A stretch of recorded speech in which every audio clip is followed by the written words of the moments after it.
ทรงซามูไรญี่ปุ่นนะครับทรงซามูไรญี่ปุ่นนี้รู้สึกว่าจะเป็นนักรบแบบคล้ายๆเหมือนทรงกัปปะทรงกัป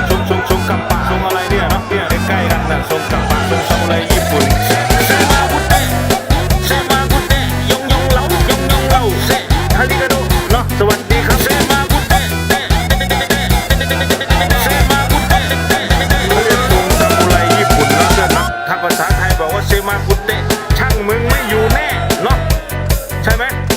ครับโอ้ช่างนี่เป็นคนใจดีนะคนมาตัดนี่ฮาริกาโตสวัสดีครับ